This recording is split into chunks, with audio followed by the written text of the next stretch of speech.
A paz do Senhor Jesus Cristo, que Deus possa abençoar você nesse momento. Aqui é o pastor Vale de Uberlândia. Eu quero pedir para você se inscrever no canal, compartilhar esse vídeo, para que as pessoas assistam outros vídeos também, deixe o seu like. Então vamos para a palavra de Deus, através do canal Palavra Viva e Edificada. No livro de Hebreus, capítulo 4, versículo 14, diz assim, e até o 16. Visto que temos um grande sumo sacerdote, Jesus, Filho de Deus, que penetrou nos céus, retenhamos firmemente a nossa confissão, porque não temos um sumo sacerdote que não possa compadecer das nossas fraquezas, porém um que, como nós, em tudo foi tentado, mas sem pecado. Cheguemos, pois, com confiança ao trono da graça, para que possamos alcançar misericórdia e achar graça, a fim de sermos ajudados em tempo oportuno. Eu quero frisar o último versículo que diz: cheguemos, pois, com confiança ao trono da graça, para que possamos alcançar misericórdia e achar a graça, a fim de sermos ajudados em tempo oportuno. O tema é o trono da graça. Então, aqui há um convite, o apóstolo Paulo escrevendo, explicando algumas coisas aos hebreus. E aqui ele diz que nós temos um sumo sacerdote, que é Jesus, que entrou aos céus, ou seja, uma simbologia falando ali do sacrifício de Cristo na cruz do Calvário, e como através do seu sangue entrou na presença de Deus. Aí você fala, mas ele não é o próprio Deus? Sim, ele tinha um ministério como filho na forma de homem, carne, mas em espírito ele é o próprio Deus. E há um grande mistério sobre isso, né? Que é uma revelação, a unicidade de Jesus, para você entender a divindade e a humanidade, é só mesmo uma revelação de Jesus Cristo para as pessoas poderem entender isso. E estudando as Escrituras você vai entender que Jesus era homem, mas ao mesmo tempo ele era Deus, né? O verbo que se fez carne. Mas nós não vamos falar sobre unicidade, nós vamos falar sobre Jesus, o sumo sacerdote, né? Porque o que o sumo sacerdote fazia? Havia ali, Moisés teve a visão, né, de construir um tabernáculo, e depois futuramente construiu o templo de Salomão. E então havia umas peças ali, havia o altar, né, de sacrifício que ficava no átrio, também a bacia de lavar, a qual os sacerdotes se lavavam depois de estar fazendo o sacrifício ali no altar. E depois de eles se lavarem na bacia ali no lavabo, eles pegavam e entravam na tenda, né, que chamava-se de tabernáculo. Depois que saía do átrio, eles entravam ali. E então no segundo compartimento ali que o apóstolo Paulo fala, tinha o que? A mesa dos pães e o candeeiro, o candelabro, né? Aquilo ali servia também, eu vou estar explicando um pouquinho rápido, mas vocês vão entender onde eu quero chegar. E depois tinha o véu que separava essa segunda parte da primeira, que ali ficava um altar de incenso e também a arca com os querubins. E dentro da arca a gente sabe que havia as pedras dos 10 mandamentos junto com um maná, né, verdade? Então também ali estavam essas coisas ali. O que eu quero dizer para os irmãos é que havia um processo para chegar até a arca, que simboliza a presença de Deus, né? Ali que simboliza o trono da graça. Então o sumo sacerdote pegava o sangue lá no altar, que significa a primeira coisa, que para nós também nós temos que passar como se o tabernáculo tivesse em sequência, a gente chegar lá na arca, chegar na presença de Deus. Hoje nós somos reis e sacerdotes, né? E fomos feitos sacerdotes para ministrar louvores na presença de Deus. E o sumo sacerdote, então, ali passava-se, a pessoa quando pecava e levava suas ofertas, seus louvores, sua adoração ao altar de sacrifício. Você sacrificava ali no altar, tanto ofertas, tanto adorações, como sacrifícios para arrependimento dos seus pecados. Então você tinha que passar pelo altar de sacrifício. Não adianta uma pessoa querer chegar a Deus sem passar primeiro por esse altar. o altar do arrependimento, o altar do sacrifício, o altar onde ele oferece as coisas a Deus, a sua vida a Deus, entregue a sua vida a Deus. Então o primeiro passo é isso. Aí é o que aconteceu quando o apóstolo Pedro pegou a mensagem, ali em Atos 2, eles compungiram o coração, se arrependeram dos seus pecados e perguntaram a Pedro e os demais apóstolos: o que faremos, irmãos? E Pedro disse: arrependei-vos e cada um de vós seja batizado em nome do Senhor Jesus Cristo e recebereis perdão, né? Então, se a pessoa arrepender e ser batizada em nome de Jesus Cristo, recebereis remissão dos vossos pecados, né? E recebereis a unção do Espírito Santo também, porque a promessa é para mim, é para todos quando Deus chamar. Então, o primeiro altar que você tem que passar para querer chegar na presença de Deus é passar no altar de sacrifício, para você chegar no altar da graça. Sem arrependimento não tem como. Depois você passa na bacia, que é símbolo do batismo. Por isso Jesus falou: quem crê e for batizado será salvo, porém quem não crê será condenado. Então, quando ele se lavava ali, significa purificação, limpar todas as suas sujeiras, né? Eliminar todos os seus pecados. Você passa pelo batismo, porque batizando em nome de Jesus Cristo, né, o nome do Senhor Jesus Cristo purifica, o sangue de Jesus purifica todos os pecados, e o nome de Jesus perdoa os pecados. Então, arrependei e cada um de vós seja batizado no nome de Jesus Cristo para perdão dos pecados. Então, quando você passa pela bacia, pelo batismo, você é batizado no nome de Jesus, seus pecados estão perdoados. A partir disso, você entra no tabernáculo ali no segundo, que aí você entra, você vê duas coisas que eu vou mostrar uma simbologia. Do lado ali você vê a mesa.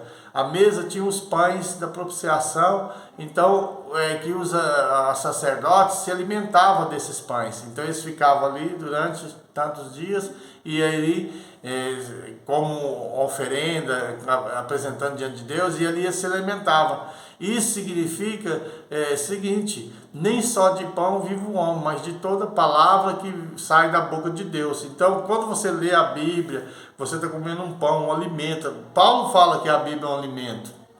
Fala também que às vezes é leitinho para quem está começando e alimento sólido para aqueles que já estão preparados. Então você, quando come da palavra de Deus, os versículos bíblicos, está estudando, está lendo, é como se você estivesse comendo os pão da mesa ali da propiciação. E do outro lado tinha o quê? Em frente tinha ali o candeeiro, o candelabro. Então que ali colocava o azeite, o fogo e iluminava todo aquele lugar ali, para ser o quê? Para ser ministrado as coisas que os sacerdotes faziam ali. Então, isso significa o quê? A luz do Espírito Santo de Deus na sua vida, né? O Espírito Santo, a luz, você é a luz do mundo, o sal da terra, né?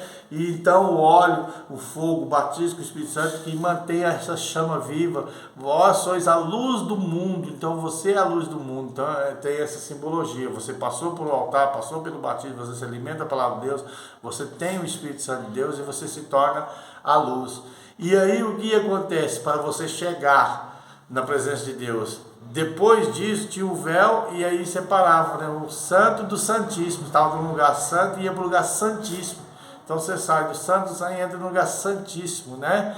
Que é mais santo do que aquele que estava. Por quê? Porque ali estava a arca, estava o altar de incenso, que significa o que é a presença de Deus. Só que ali os sacerdotes não podiam. Só o sumo sacerdote podia atravessar o véu em ano com sangue para poder apresentar e fazer confissão dos seus pecados e confissão para os pecados de toda a nação de Israel. Então oferecia ali incenso e o sangue do sacrifício para que Deus perdoasse os pecados. E ali Deus se manifestava na arca, ali entre os querubins, Deus se manifestava através de uma tocha de fogo e com a sua voz, e manifestava falando com o sumo sacerdote.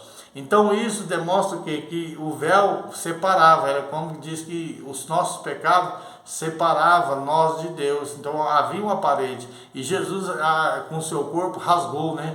Ali quando foi crucificado na cruz do Calvário, o véu do templo se rasgou, dizendo isso, significando que agora nós teríamos acesso em um só Espírito, pelo nome, pelo sangue de Jesus. A gente tem ousadia, confiança de ir além do véu. Agora nós podemos ir como sumo sacerdote além do véu. Então o que acontece? Tem ali depois do véu um altar de incenso, e se você ler Apocalipse em outro lugar, diz que sob o altar de incenso era oferecido que as orações dos santos. Você pode ler lá em Apocalipse e vai ver que naquele altar de incenso, diante do trono de Deus, diante era oferecido que as orações dos santos. Então hoje as suas orações é o seu sacrifício, né? Quanto mais você ora, mais incenso você oferece diante de Deus. Então o segredo de uma vida de vitória é o que? A oração. Quanto mais você ora, você jejuma, você se consagra, você se alimentou bem da palavra de Deus, você é a luz do mundo, já passou pelo arrependimento, por batismo, então você vai chegando mais perto do trono da graça. E aí, então, quando você já está no altar de incenso, oferecendo sacrifício, oração, você está diante da presença da arca, que é símbolo da presença de Deus, que é símbolo do trono de Deus. Então, aqui isso Paulo fala, porque agora temos o sumo sacerdote que passou pelas mesmas coisas, foi tentado, mas não pecou. A diferença de Jesus para nós pecamos, e ele não pecou, para ser um exemplo que venceu o pecado, e todo aquele que nele crê, e também vence. Aí a Bíblia diz, meus queridos, que ali Deus se manifestava na arca ali. Então, do seu trono Deus se manifesta. Então, quando nós passamos por isso, nós passamos pelo altar de sacrifício, pela bacia, o batismo, a mesa, alimentando a palavra de Deus, pelo candelabro, sendo a luz, recebendo o batismo com o Espírito Santo, e sendo a luz do mundo. E aí a gente passa pelo altar de incenso, oferecendo sacrifício de louvor, de oração. E aí então você está diante da arca, diante do trono da graça. Você conseguiu chegar a Deus. E uma coisa interessante, se você vir da arca de lá para cá, Deus saiu do seu trono, se fez carne, né? Ouve as nossas orações, trouxe a palavra que é o alimento, ele é a luz do mundo, e ele em forma de homem batizou para dar exemplo, e no final ele morreu ali no sacrifício ali para nos salvar. Ou significa que Deus saiu lá do alto céu, veio em forma de homem para morrer por nós, e nós pela fé saímos daqui e iremos chegar diante de Deus através das nossas orações. Então, se você vê o tabernáculo, é uma coisa muito interessante.